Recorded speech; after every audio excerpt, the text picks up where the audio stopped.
L'amour de Shioma et Emeka était pur, intense, presque irréel. Leur mariage, c'était un rêve éveillé. Elle sentait encore la chaleur de sa main dans la sienne, la douce musique, les yuyus de joie, les larmes d'émotion dans les yeux de sa mère. Tout le monde les regardait avec admiration. Ils étaient jeunes, beaux, complices, profondément amoureux. Emeka, avec ses bras solides et son regard tendre, la faisait se sentir en sécurité. Shioma ne savait même pas qu'on pouvait se sentir aussi comblé. Ils emménagent à Enibu, dans un petit appartement paisible, 2 chambres, bien niché dans un quartier tranquille.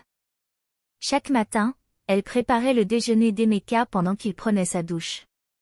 Chaque soir, ils se blottissaient l'un contre l'autre sur le canapé, parlant de prénoms de bébés et de voyages futurs.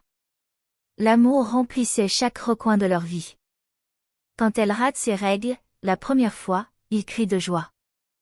Emeka la soulève et la fait tournoyer dans le salon avant de l'embrasser sur le front, comme si elle était faite de lumière. Une semaine plus tard, il l'annonce à Mama Emeka. « Elle porte mon petit-fils », s'écrie la vieille dame, rayonnante. « Ah! C'est bien, très bien. Mais Shioma, il faut prier. La grossesse, c'est une guerre. » Shioma sourit. « Oui, ma. » Mais quelques semaines plus tard, en pleine nuit, une douleur atroce la réveille. Sa chemise de nuit est trempée de sang. Emeka, affolée, conduit jusqu'à l'hôpital, les mains tremblantes. Le cœur battant. Mais c'est trop tard. La grossesse n'a pas tenu, annonce le médecin, avec douceur. Ça arrive parfois. Elle est jeune. Elle est forte. Shioma pleure. Longtemps. Emeka reste à ses côtés, jour et nuit. Il réessaie. Et elle tombe enceinte une nouvelle fois. Cette fois, il garde le secret. Elle modifie son alimentation, prend ses compléments, évite tout stress. Tout semble bien se passer, jusqu'à ce que Mama Emeka vienne leur rendre visite, sans prévenir. « J'ai fait un rêve », dit-elle en s'installant lourdement sur le canapé, une orange entre les doigts. « Il y a des choses que tu ignores, Shioma. Fais attention. Certains esprits ne veulent pas que tu portes cet enfant. » Shioma la regarde, perplexe. « Des esprits ? Prie. Respecte les anciens. » Ne sois pas têtu, répond Mama Emeka, avec un regard étrange. Et cette nuit-là, les douleurs reviennent. Deuxième fausse couche. Même symptôme. Même timing. Même silence. Emeka est abattu. Peut-être qu'on est maudit, murmure-t-il un soir. Peut-être que quelqu'un ne veut pas qu'on soit heureux. Shioma pleure en silence. Les tests médicaux ne révèlent rien d'anormal.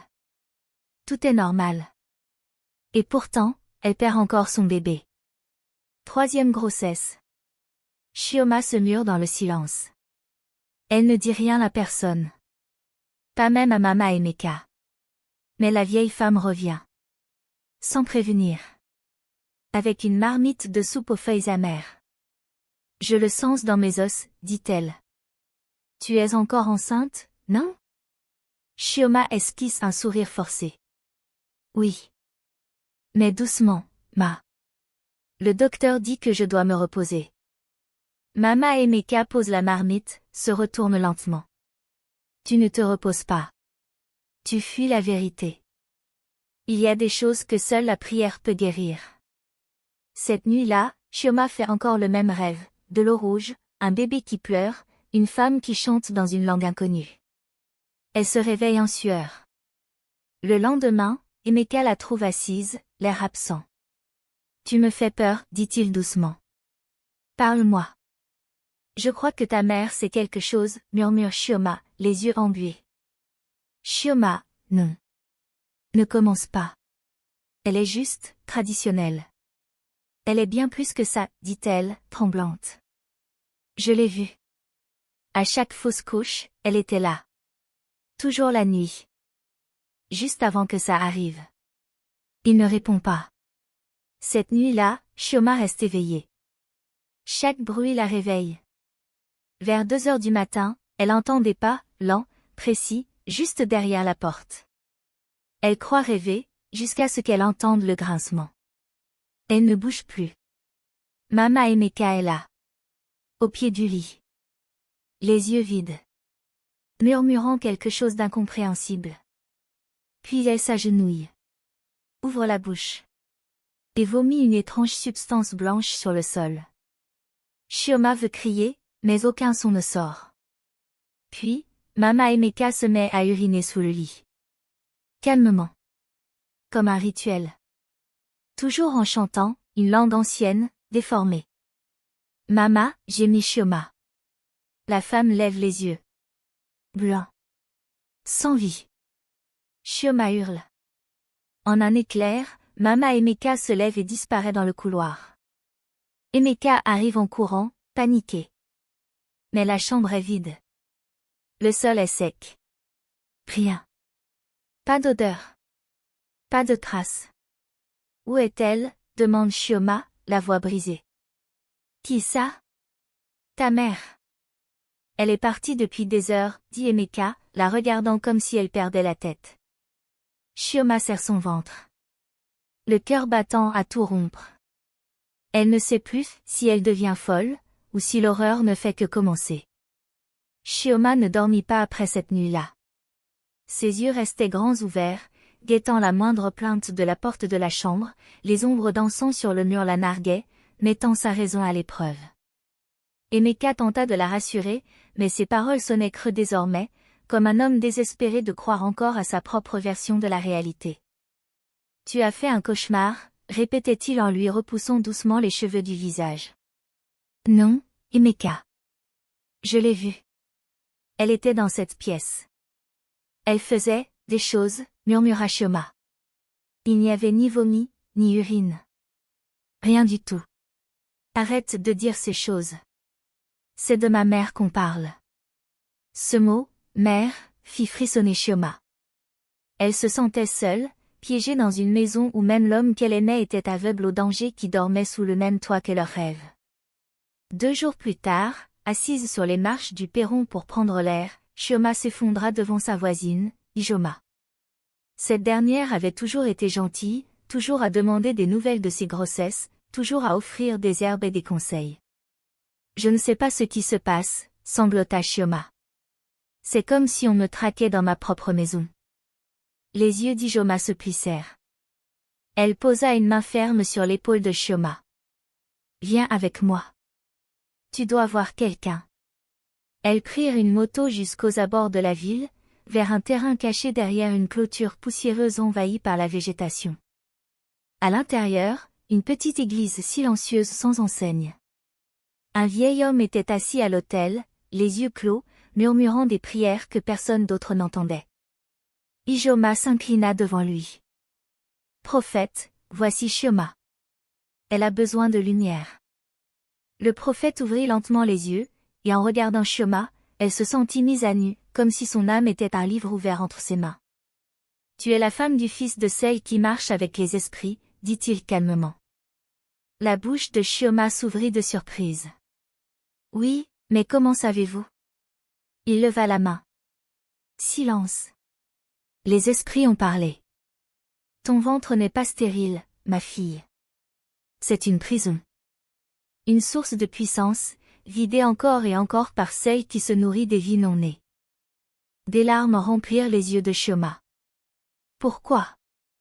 Pourquoi ferait-elle cela? » Elle appartient à un cercle, répondit-il en se levant. Un ancien couvent de femmes. Elles se nourrissent des destinées des enfants à naître pour maintenir leur protection et leur influence, pour elles et leur lignée. Tout enfant né de ses fils est une menace pour son pouvoir, à moins d'être consacré par la mort. Chioma porta la main à sa poitrine. Alors, les fausses couches étaient des sacrifices. Le carburant de son autel. Ijoma poussa un cri étouffé, la main devant la bouche. Chioma secoua la tête, incrédule. Mais Emeka, il m'aime. Il ne laisserait pas ça arriver. Il ne sait pas, dit le prophète. Mais même s'il le savait, les chaînes d'une mère ne se brisent pas facilement. Ces mots résonnèrent dans l'esprit de Chioma jusqu'à leur retour. Ce soir-là, Quand Emeka rentra, elle l'attendait, bras croisés, les yeux rougis. J'ai une question à te poser, et je veux la vérité, commença-t-elle. Emeka déposa son sac, devinant son ton. D'accord. Ta mère t'a-t-elle déjà parlé de mes grossesses? De nos enfants? Il hésita. Elle dit qu'on devrait prier plus fort. Qu'il y a peut-être une attaque spirituelle.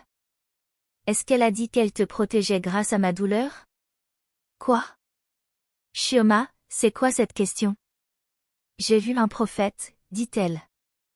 Il a dit que ta mère faisait partie d'un groupe de sorcellerie. Qu'elle utilise mon ventre, nos enfants. Le visage d'Emeka se tordit de colère et d'incrédulité. Tu es allé voir un prophète dans mon dos? Tu as laissé quelqu'un insulter ma mère et tu l'as cru? Tu préfères croire que je suis folle plutôt que de faire face à la vérité, répliqua Chioma. C'est ma mère, Chioma. Tu crois qu'elle tuerait ses propres petits-enfants?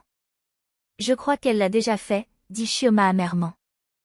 Le silence entre eux était assourdissant. Ne redis plus jamais ça, avertit Emeka, la voix basse. Les larmes ruisselaient sur le visage de Chioma. Tu la défends, elle, plutôt que moi. Plutôt que nos bébés. Je meurs à petit feu, Emeka. Et tu ne vois rien. Il s'éloigna sans un mot de plus. Cette nuit-là, il ne dormit pas à ses côtés. L'espace entre eux était plus vaste que le lit. Le lendemain matin, Chioma s'agenouilla et commença à prier. Sa voix était brisée, ses mains tremblaient, mais elle ne s'arrêta pas. Elle jeûna. Pendant les 3 premiers jours, elle ne mangea rien. Au 5e jour, ses yeux étaient creusés, sa voix rauque, mais son esprit brûlait comme le feu. Toute main maléfique tenant mon ventre, relâche-le par le feu. Criait-elle dans la nuit. Elle honnit la maison. Elle versa de l'huile à l'entrée. Elle appela sa sœur à Lagos, qui priait avec elle chaque nuit au téléphone. Des visions commencèrent à venir. Des rêves d'enfants pleurant dans la fumée, de chaînes autour de son ventre, de Mama Emeka près d'une rivière, lavant ses mains pleines de sang. Un soir, le prophète appela. Ma fille, dit-il. Ils ont remarqué que tu as commencé à te battre. Ton ventre est encore à toi, pour l'instant. Mais tu dois choisir. Si tu ne pars pas, ou si tu continues cette guerre, la prochaine grossesse ne se terminera pas en fausse couche. Elle se terminera par ta mort. Chioma rentra chez elle avec un feu dans le cœur. Elle n'était plus l'épouse timide cachée derrière la peur et le chagrin. Elle était devenue une guerrière. La fille silencieuse qui murmurait autrefois des prières les proclamait maintenant à haute voix dans la nuit. Son âme avait goûté à la guerre, et elle était prête. Elle nettoya toute la maison, pièce par pièce, priant dans chaque recoin. Elle versa de l'huile d'onction sur les murs, sous le lit, même sur les vêtements d'Emeka. Le psaume 91 était devenu son épée, et Ésaïe 54, 17 son bouclier. Elle ne dit rien à Emeka sur ce qu'elle préparait. Elle savait qu'il était encore dans le déni, encore blessé de leur dernière dispute. Mais son silence n'était plus une faiblesse, c'était une stratégie. Cette nuit-là, elle ne dormit pas. Elle s'assit au milieu de la pièce, Bible à la main, priant doucement. Il était 2h17 du matin lorsque la porte grinça. Les yeux de Chioma s'ouvrirent brusquement. Mama Emeka entra dans la pièce, comme la dernière fois, les yeux vitreux, la bouche marmonnant des incantations, les pieds nus traînant lentement sur le sol. Mais cette fois, Chioma était prête. Au nom de Jésus-Christ de Nazareth, dit-elle en se levant, tu ne me toucheras plus jamais. Mama Emeka s'arrêta. Pour la première fois, son visage trahit de la confusion. Chioma déboucha la bouteille d'huile d'onction et la lança vers elle. L'huile éclaboussa la poitrine de Mama Emeka. Instantanément, elle poussa un hurlement, un cri inhumain. De la fumée s'échappa de son corps, sa peau commença à frémir et se déchirer. Sa forme se tordit, se transformant grotesquement en une créature bestiale, une chose à la chair flasque, aux doigts allongés, aux yeux noirs et creux. Chioma ne s'arrêta pas. Elle éleva la voix, priant plus fort, parlant en langue, son corps tremblant tandis que la présence de Dieu remplissait la pièce. Au nom de Jésus, toute puissance envoyée pour me détruire, brûle maintenant. Mama Emeka hurla, se griffant la peau. L'air s'épaissit. Les fenêtres tremblèrent. L'armoire se referma violemment toute seule. Emeka surgit dans la pièce, à moitié endormie, torse nu, haletant. Chioma. Que se passe-t-il? Puis il la vit. Sa mère, allongée au sol, se tordait, hurlait, de la fumée s'élevant de son dos alors que des flammes invisibles dansaient sur elle. Jésus! Seigneur Jésus! Cria-t-il. Chioma ne cessa pas de prier. Emeka, dis-le avec moi. Renonce à toute alliance maléfique faite en ton nom. Il resta figé. Dis-le. Hurla-t-elle. Les larmes coulaient sur ses joues alors qu'il tombait à genoux. J'y renonce. À toute puissance maléfique, je brise tout lien au nom de Jésus. À ce moment-là, Mama Emeka poussa un dernier cri, glaçant, comme si des milliers de voix criaient en même temps. Son corps se raidit, puis s'écroula. Immobile. Silencieuse. La pièce était calme. Trop calme. La fumée flottait encore dans l'air comme un esprit refusant de partir. Emeka rampa jusqu'au corps de sa mère, les yeux écarquillés. Mama. Elle toussa violemment. Du sang coula de ses lèvres. Sa voix n'était plus qu'un souffle. Je ne voulais pas. Mais ils ont dit, que si j'arrêtais, ils me prendraient. Chioma resta debout, silencieuse, le cœur lourd, non de pitié, mais du poids du mal dévoilé. Combien? Demanda Emeka, en sanglotant. Mama Emeka tourna lentement la tête. 5. 5 enfants, de mes fils. Je les ai donnés à la rivière, pour le pouvoir, pour la protection. Mais Chioma était trop forte. Son esprit ne voulait pas céder. Pourquoi? Demanda-t-il, la voix tremblante. Pourquoi, Mama? Pour toi, souffla-t-elle. Pour protéger ton avenir, ta vie, ta carrière, et surtout me donner une vie plus longue. Chioma détourna le regard, les larmes coulant sans bruit. Le dernier souffle de Mama Emeka quitta son corps quelques instants plus tard. Ils l'enterrèrent discrètement, disant à la famille qu'elle était morte dans son sommeil. Emeka parla peu durant les funérailles. Ses yeux restaient vides, perdus dans des pensées qu'il ne pouvait partager. Les semaines passèrent. Puis les mois. Un matin, Chioma tenait un test de grossesse dans ses mains tremblantes. Positif. Elle ne cria pas. Elle ne pleura pas. Elle s'agenouilla simplement et remercia. La grossesse se déroula sans accroc. Pas de saignement, pas de rêves étranges, pas de pas la nuit. Emeka priait avec elle, chaque jour, sans jamais manquer. Ils devinrent plus proches, unis par la douleur, renforcés par la bataille. 9 mois plus tard, dans une chambre d'hôpital baignée de soleil, Chioma donna naissance à une belle petite fille. Son cri était fort. Ses yeux lumineux. Les infirmières disaient que c'était le bébé le plus paisible qu'elle ait jamais vu. Ils la nommèrent Chiziter, Dieu a envoyé. La paix revint dans leur foyer, mais les cicatrices restèrent.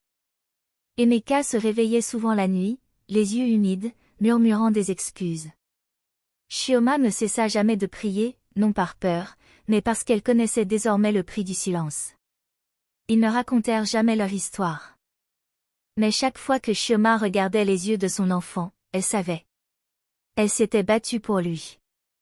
Et elle avait gagné. Merci d'avoir suivi cette histoire jusqu'à la fin. Et toi? Que ferais-tu si tu étais à la place de Chioma? Penses-tu qu'Emeka ignorait tout, ou a-t-il choisi le déni? Pardonnerais-tu quelqu'un comme Mama Emeka? Pourquoi ou pourquoi pas? Partage tes réflexions dans les commentaires, j'aimerais vraiment savoir ce que tu en penses.